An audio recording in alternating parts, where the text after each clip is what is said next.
Looking for a fast way to track what's moving online right now? Head over to Qnotables.com. It's a centralized index of notable clips, headlines, and references being shared across the community, organized for quick browsing.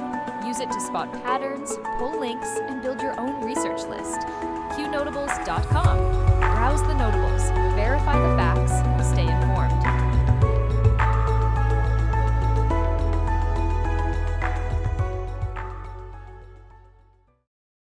All reports can be found on Q Research or Qnotables.com. Notables do not equal endorsements. We are researchers who deal in open source information, reasoned argument, and dank memes. We do battle in the sphere of ideas and ideas only. We neither need nor condone the use of force in our work here. From the Q Research Board's March 14, 2026, President Trump says U.S. Central Command carried out a major strike on Iran's Karg Island, describing it as one of the most powerful bombing raids in the history of the Middle East. Reuters reports U.S. forces struck more than 90 Iranian military. Island is Iran's main oil export hub, and the move puts fresh pressure on Tehran while signaling Washington is willing to hit strategic military assets without immediately crippling energy facilities. Karg Island has now moved to the center of the Iran conflict. Reuters reports the island handles roughly 90% of Iran's oil exports, making it one of the most important pieces of economic infrastructure in the country. According to U.S. reporting on the strike, military targets were hit while oil infrastructure was left standing. That distinction matters. It shows the White House is escalating pressure on Iran's military position, while still holding back from the most severe blow it could deliver to the regime's energy lifeline. Online discussion is resurfacing a 1988 interview in which Donald Trump expressed a more hawkish view of Iran long before entering politics. The renewed attention comes as Trump takes direct military action against Iranian targets in 2026. Supporters say the comments show long-held consistency on the issue, while critics argue the old interview is now being used to frame the current moment as part of a much longer strategic posture toward Tehran. Either way, the archival material is being pulled back into public view as the conflict expands. Online communities are also revisiting earlier posts and commentary focused on Iran, arguing that warnings about a future confrontation have been sitting in plain sight for years. While that material is being interpreted in different ways across the internet, the broader point is clear. Iran has once again become the central flashpoint in U.S. foreign policy. With Karg Island struck and the Strait of Hormuz under pressure, attention is now shifting to whether this conflict stays contained or broadens into a longer regional campaign.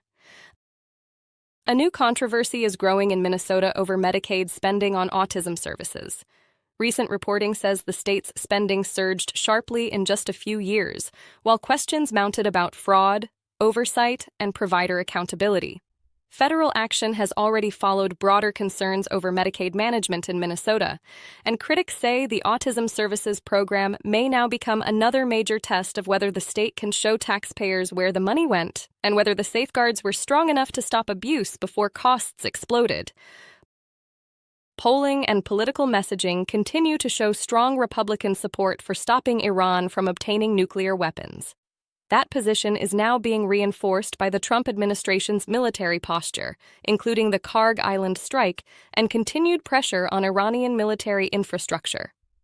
The result is a political environment where hardline action against Tehran is being framed not only as a national security priority, but also as a point of broad support inside the president's coalition.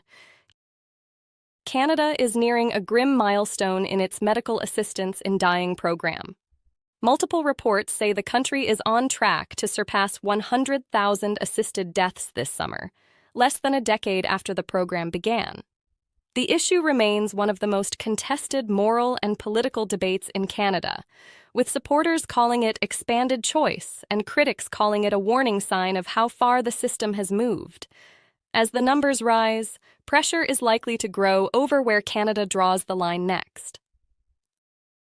Authorities in Michigan are investigating an attempted synagogue attack after officials said the suspect had recently lost multiple family members in an Israeli airstrike in Lebanon. Reporting indicates the man targeted Temple Israel in West Bloomfield before being stopped. Investigators are still piecing together motive and planning, but the case is already being watched closely because it appears to connect Middle East violence with a direct act of violence inside the United States. Security concerns remain elevated at Jewish institutions as the regional war continues to send shockwaves far beyond the battlefield. Vice President J.D. Vance is calling on Americans to pray for 6 U.S. service members killed in a plane crash over Iraq. The appeal came as the Pentagon continues responding to the loss of a KC-135 refueling aircraft during ongoing regional operations. The deaths underscore the cost of a conflict that is growing more dangerous by the day, even in incidents not caused by enemy fire. As rescue and recovery efforts continue, the focus is now on honoring the fallen and determining exactly what went wrong in the skies over Iraq. Florida lawmakers have passed a new election bill that would require stronger citizenship verification in the voter registration process. Reporting on House Bill 991 says the measure would tighten identification and registration rules and add new verification steps tied to state records. Supporters say the bill is designed to strengthen election integrity.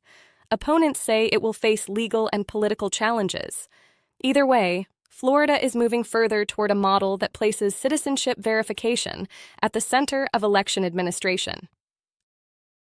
A Utah judge has moved to keep key filings in the Charlie Kirk murder case open to the public. Court coverage says the judge rejected some defense efforts to limit access ahead of an upcoming evidentiary hearing. Prosecutors intend to seek the death penalty against the man accused in Kirk's killing, making the case one of the most closely watched political murder prosecutions in the country. The ruling means the public and press will continue to have access to major parts of the legal process as the case moves forward. Russia's energy diplomacy is drawing fresh attention after the United States temporarily eased sanctions on Russian oil amid instability tied to the Iran conflict. Reporting says the move angered Ukrainian President Volodymyr Zelensky, who warned it could hand Moscow billions of dollars and weaken pressure over the war in Ukraine. The episode shows how the Middle East crisis is beginning to reshape other geopolitical fronts, including sanctions policy, oil markets, and relations between Washington, Europe, and Kyiv. Chairman of the Joint Chiefs of Staff, General Dan Kane, is drawing praise after remarks honoring the young men and women who choose to serve the country. Public posts and official coverage highlighted his focus on gratitude, sacrifice, and the families who stand behind military service. At a time when the nation is once again absorbing combat losses in the Middle East, the message landed with added force. It was a reminder that behind every headline about aircraft, strategy, and operations are Americans who answered the call to serve. At shop.isawaya.com, everything you buy supports Qnotables, the place where people talk freely no matter what. Check out our Qn Honey Pot, a jar of yummy honey that's as strong as your voice. Put it on toaster and tea. It's not just honey, it's freedom in every bite. Then there's Qn Butter, a smooth handmade skin cream that makes you feel good while you fight for what's right. Awesome wood and pieces for display only. Hang them up or set them out. They're for showing off Qn's tough spirit. Want to help even more? Get a proto membership. So go to shop.isawaya.com now and grab some goodies. Help Qnotables keep free speech alive, and let's keep the ideas flowing loud and free. All reports can be found on Q Research or Qnotables.com. Notables do not equal endorsements. We are researchers who deal in open source information, reasoned argument, and dank memes. We do battle in the sphere of ideas and ideas only. We neither need nor condone the use of force in our work here. From the Q Research Boards, March 14, 2026, Melania Trump is continuing to build what supporters describe as a quieter but increasingly visible coalition centered on children, families, and women's leadership. Official White House material points to her international initiative involving the spouses of world leaders, while recent public appearances have expanded her visibility during a politically active year. Supporters see the effort as a disciplined way to shape influence without constant media theatrics, giving the First Lady a lane that is distinct from the daily political fight, but still connected to it. A Ukrainian lawmaker says fewer than 10% of the country's troops are joining voluntarily, a striking sign of continued manpower strain more than 4 years into the war. The comments, reported by Russian and regional outlets citing Ukrainian remarks, suggest Kyiv is still heavily dependent on mobilization rather than organic recruiting. The manpower issue has become one of the central weaknesses in Ukraine's war effort, and any public acknowledgement of those numbers only adds to pressure on the government as the battlefield and diplomatic picture both remain uncertain. Israel is reportedly preparing a major ground operation in Lebanon, with officials saying the objective would be to push Hezbollah forces north of the Litani River and dismantle military infrastructure in the south. Axios and follow-up regional reporting describe the plan as the largest prospective campaign in Lebanon since 2006. If launched, the operation would mark a major widening of the war and could pull Lebanon into a deeper and more destructive phase of conflict. At the same time, regional tensions with Iran remain elevated. Cuba is seeing a fresh wave of public unrest as citizens protest blackouts, shortages, and deteriorating living conditions. Reuters and other reporting say demonstrations have spread amid frustration over power failures and the island's worsening economic crisis. At the same time, Cuban officials have confirmed talks with the United States, creating a volatile mix of internal pressure and external negotiation.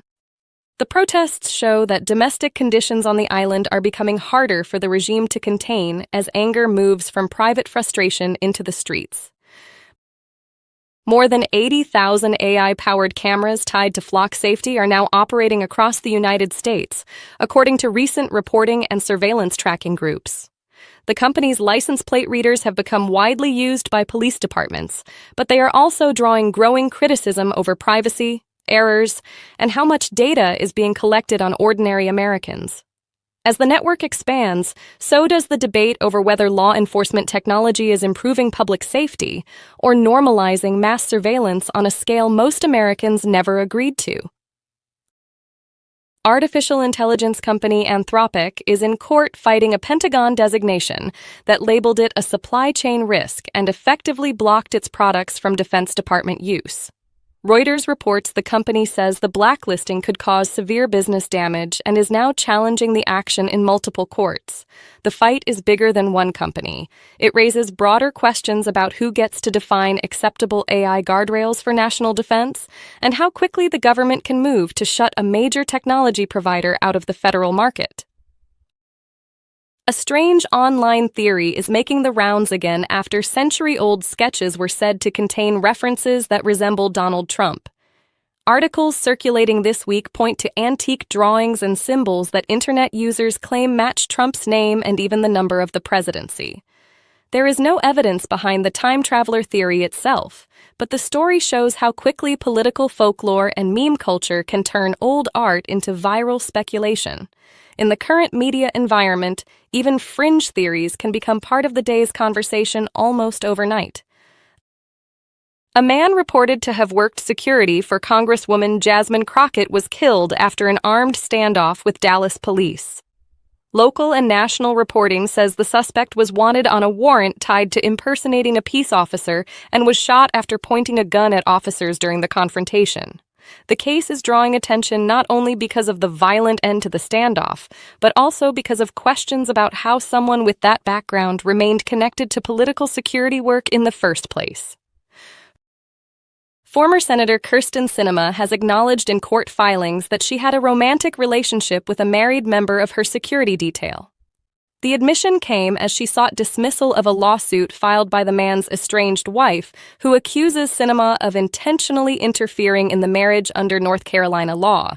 The case is now pulling private conduct into public court records and adding another layer of controversy to a former senator who has often drawn headlines for operating outside normal party lines. The State Department has officially cut the fee to renounce U.S. citizenship by about 80%, reducing it from $2,350 to $450. The change took effect Friday and returns the fee to the level first charged when the government began requiring payment for the process in 2010.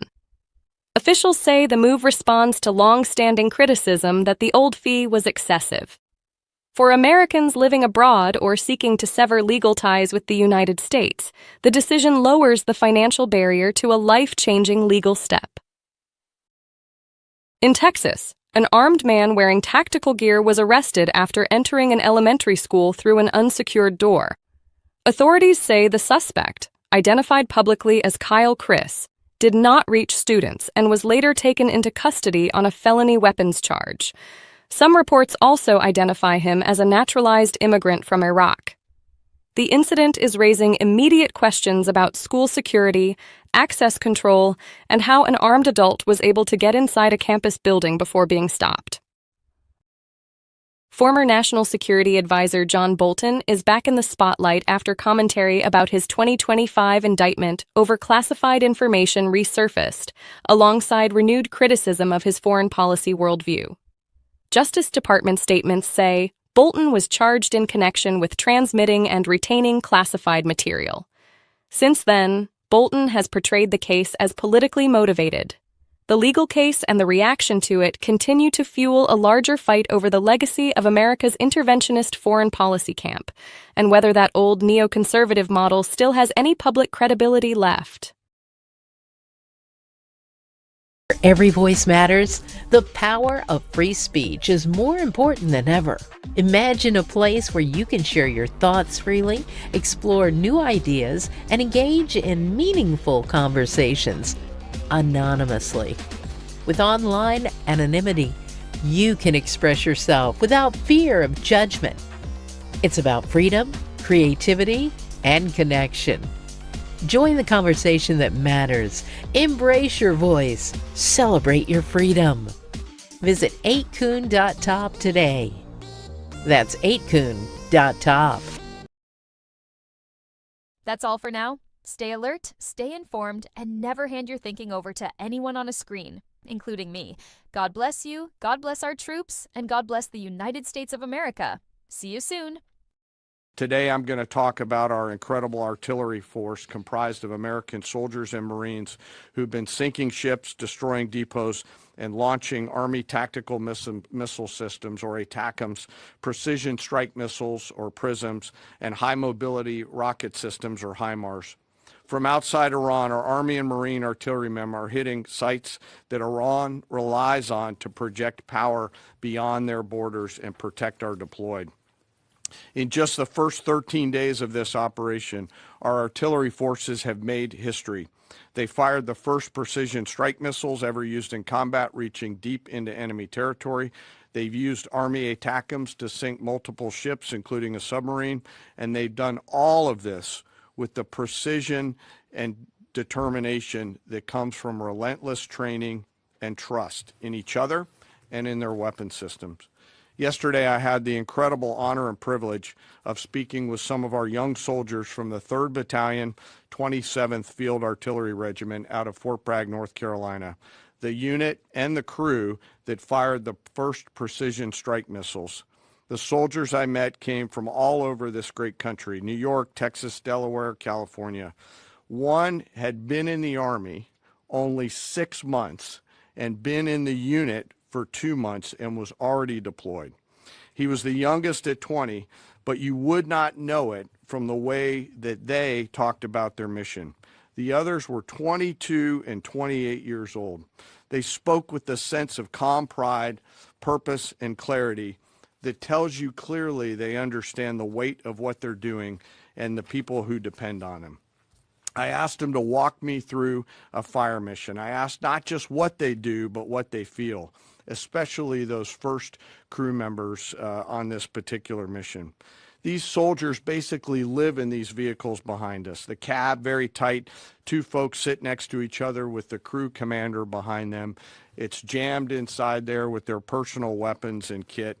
And they sit and wait for a fire mission. And when that fire mission comes, they close the armored doors and begin to program the systems. They then throw 3 simple toggle switches, and 10 to 15 feet behind them, a rocket motor ignites, and the round is headed downrange to do the nation's work. I asked these youngsters, these young, awesome Americans, what does that feel like? And one of them just looked at me and said, "It's awesome."